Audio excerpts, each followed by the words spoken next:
Kita akan bahas kesaksian di sidang PK Saka Tatal bersama pengacara Saka Tatal Alois Ferdinand dan pakar hukum pidana Hipnu Nugroho. Selamat malam Mas Alois juga Pak Hipnu. Selamat malam Mbak Friska.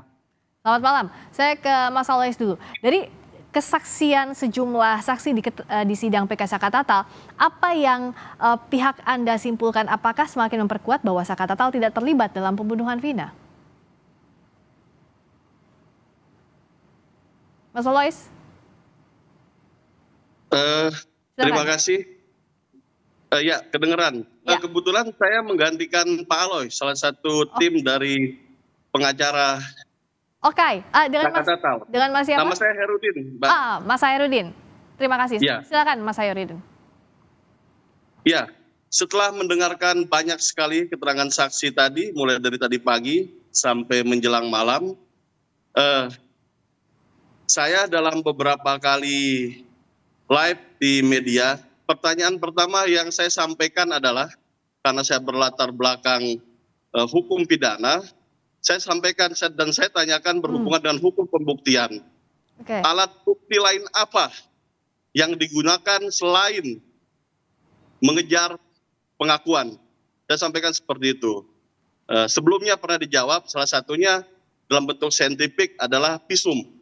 Nah, disebutkan bukti visum tidak sedikit pun mengarah ke siapa pelakunya. Misalnya berhubungan dengan visum pemerkosaan.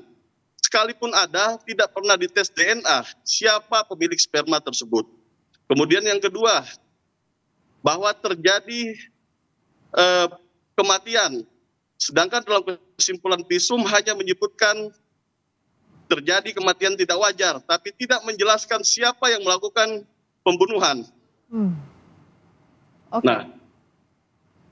Nah, kemudian berhubungan dengan hasil persidangan tadi, sangat jelas sekali mulai dari cara mencari keterangan, sangat diutamakan tindakan kekerasan dan sangat dramatis, terutama berhubungan dengan keterangan Aldi tadi, sampai tim kita, Saudara Farhat Abbas sampai menangis dan hampir banyak orang di sekitar persidangan sangat iba melihat kondisi seperti itu. Oke. Seperti kencing disuruh minum. Oke, Mas Hairudin.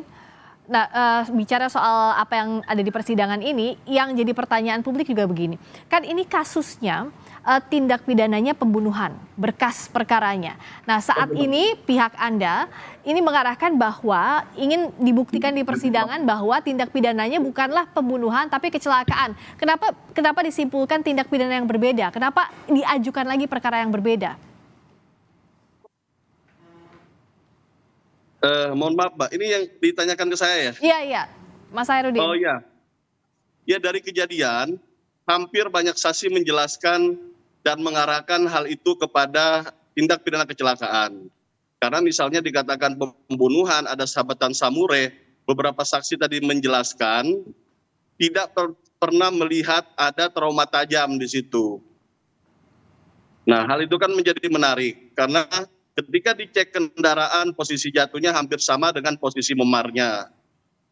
Seperti itu, Mbak. Oke, saya ke Prof. Hipnu. Prof. Hipnu, ada dua hal sebenarnya yang ada di pikiran saya. Pertama, apakah dengan tadi sejumlah saksi bilang ada tekanan yang diberikan untuk memberikan keterangan, ini bisa akhirnya jikalau memang terbukti itu ada intervensi, bisa membatalkan putusan hukum terhadap kasus ini, Prof. Hipnu? Iya, gini Mbak Friska, ini tampaknya persidangan ini ada dua perspektif ya. Iya.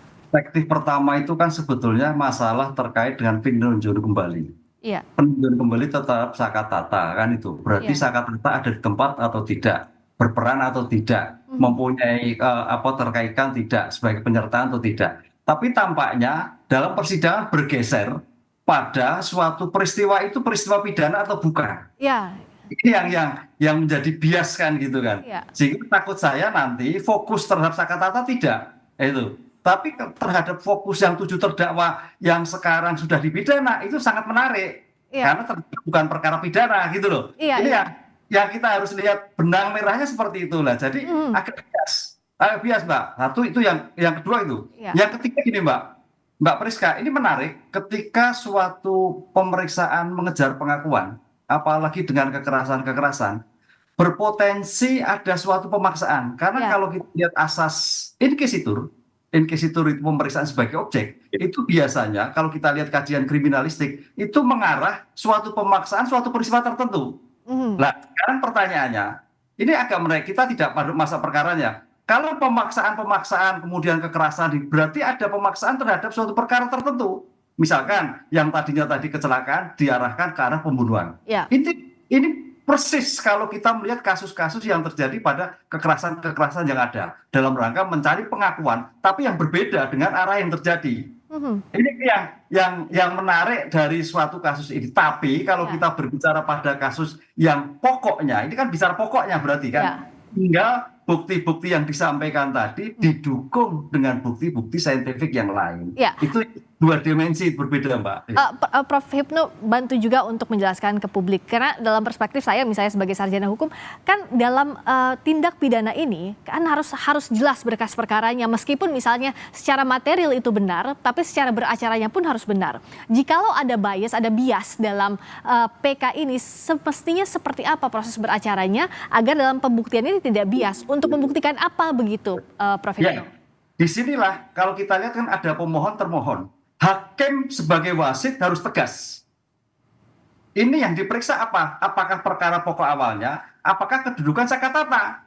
Tapi tampaknya hakim membiarkan ke sana kemari sehingga pokok perkara yang diajukan PK itu tidak tersentuh. Tapi adalah pada pokok perkara awal terhadap peristiwa pidana. Apakah peristiwa pidana pembunuhan? Apakah peristiwa pidana kecelakaan atau kecelakaan tunggal? Ya. Biasa di sini jadi hakimnya harus mengkat ini sebagai moderator dalam suatu persidangan. Ya. Nah, Mas Hairudin tadi untuk menjelaskan juga ini sebenarnya fokus dari tim Anda apakah lebih ke membuktikan soal sakatatalnya atau pokok perkara awalnya seperti yang tadi disampaikan Prof. Hipnu. Apa yang ingin jadi fokus di persidangan ini? Ya, kami berprinsip dalam perkara ini tidak ada yang bias, Pak Hipnu. Ini dikarenakan jelas poin pertama, ketika dalam peristiwa kejadian yang dituduhkan tidak pernah sakatatal berada di lokasi. Nah, pertimbangan pertama adanya kecelakaan, kami dalam PK lebih sepakat adanya kecelakaan tunggal karena dibuktikan oleh saksi yang lain. Tapi fokus kami ingin menjelaskan bahwa tidak pernah ada peristiwa pembunuhan, apalagi pemerkosaan. Nah, memang tidak secara jelas disebutkan dalam persidangan, tapi dalam pertimbangan uraian kami sudah kami sampaikan. Memang fokus dari hakim dari tadi menjelaskan tentang nopum, mulai dari nopum foto nomor 1 sampai nomor 5, kemudian nopum keterangan saksi-saksi seperti Liga Akbar dan Liga Akbar dengan Liga Akbar dengan Ripaldi yang sangat dramatis yang kita saksikan tadi. Kalau secara ilmu pembuktian, mungkin sama saya dengan Bapak, secara alat bukti sangat lemah sekali. Satu alat bukti saja belum tentu bisa diterima, karena itu bentuknya pengakuan. Sesuai sekali dengan penjelasan dari Kapolri melalui Wakapolri, menjelaskan bahwa cara pengungkapan suatu peristiwa pidana tidak dilakukan dengan scientific crime investigation. Oke. Itu yang perlu diperhatikan. Nah, alat bukti yang bisa dipertanggungjawabkan secara saintifik untuk bisa diakui sebagai novum dari pihak Anda apa saja? Tidak ada, menurut kami tidak ada, termasuk visum. Karena tantangan pertama saya, setiap ada live di TV, saya sampaikan alat bukti apa saja atau alat bukti apa selain mengejar keterangan saksi yang bisa dijadikan alat bukti. Disebutkan visum tidak relevan. Kenapa saya bilang tidak relevan? Karena tidak menjelaskan siapa yang melakukan pembunuhan itu. Kemudian di visum menyebutkan hanya trauma tumpul, sedangkan di putusan disebutkan trauma tajam. Dan beberapa saksi melihat bahwa tidak ada sabetan samurai sebagaimana dalam dakwaan jaksa. Oke, nah Prof. Hipnu, kalau dari kasus ini pembuktiannya tadi menurut kuasa hukum bahwa ini tidak bias, tapi agar nanti kan kalau bicara soal putusan itu input dan output harus sama ya Prof ya.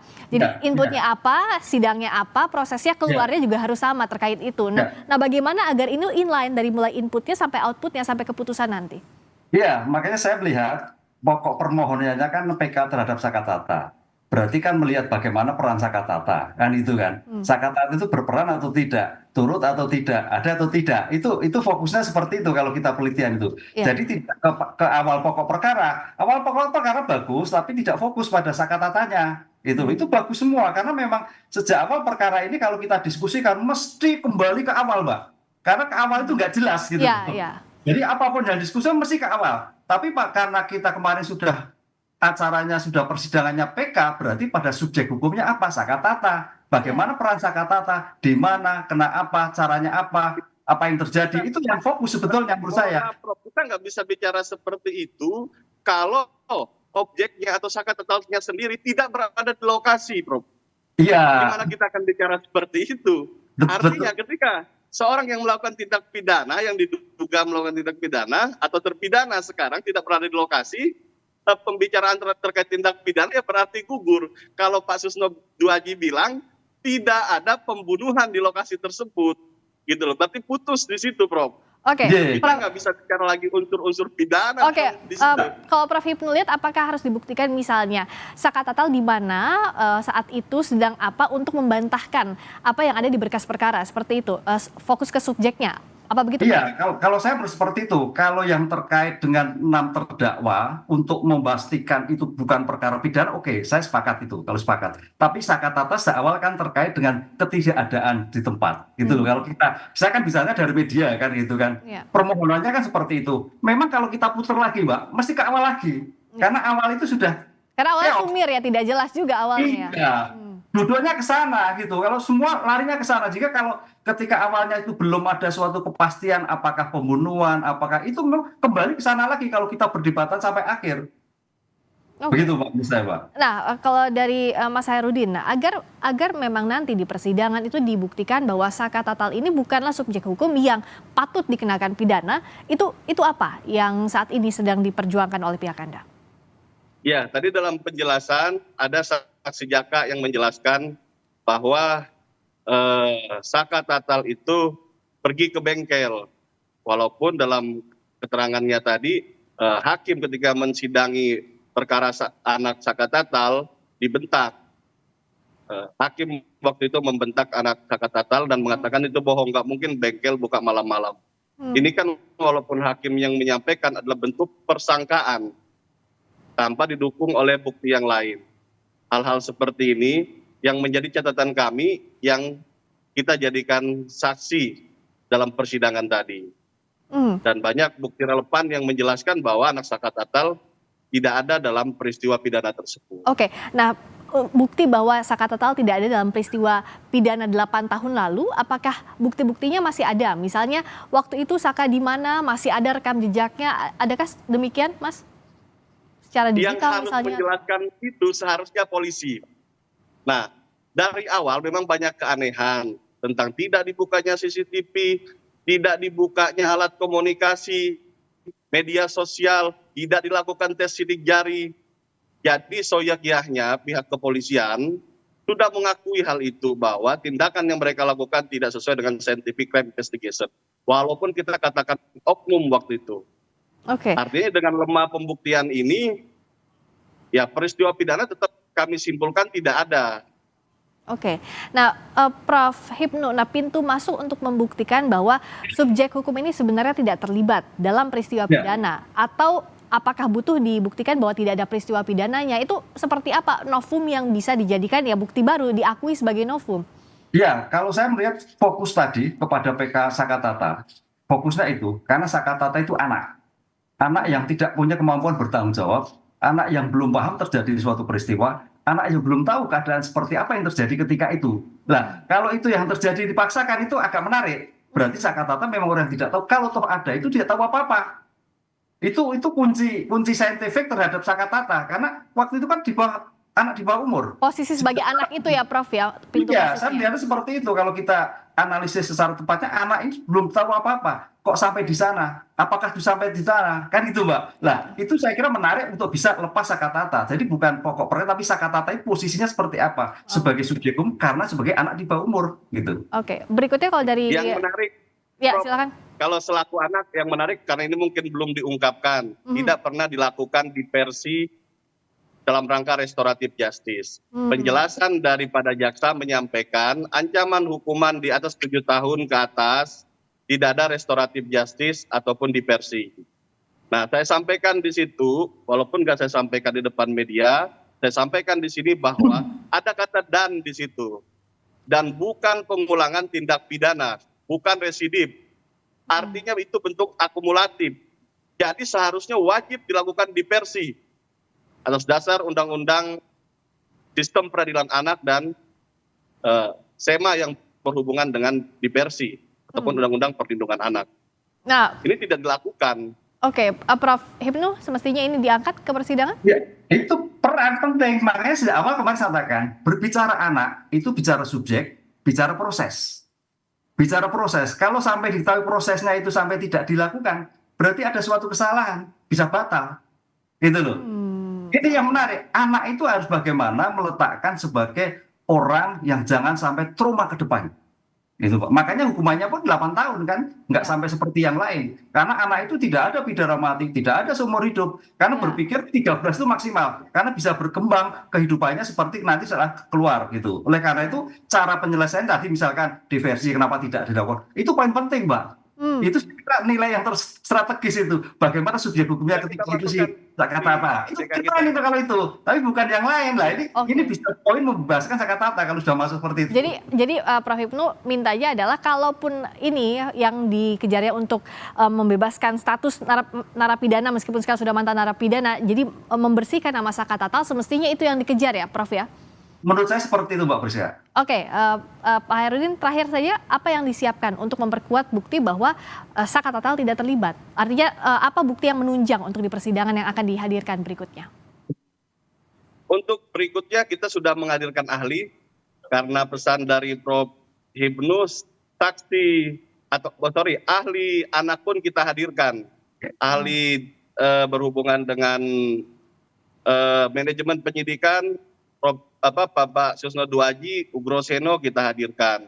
Berhubungan dengan ahli hukum pidana Pak Muzakir kita hadirkan. Berhubungan dengan psikologi forensik Indra Giri kita hadirkan. Ya mudah-mudahan dapat memberi petunjuk untuk semakin terangnya ada atau tidak peristiwa pembunuhan ataupun pemerkosaan ini. Baik. Demikian. Nanti kita akan lihat berikutnya adalah masih dalam PK Saka Tatal untuk membuktikan apakah terlibat atau tidaknya Saka Tatal. Pembuktian terus dilakukan dengan ahli berikutnya yang akan dihadirkan di muka sidang. Terima kasih Mas Hairudin, terima kasih Prof. Hipnu Nugroho, pakar hukum pidana. Selamat malam.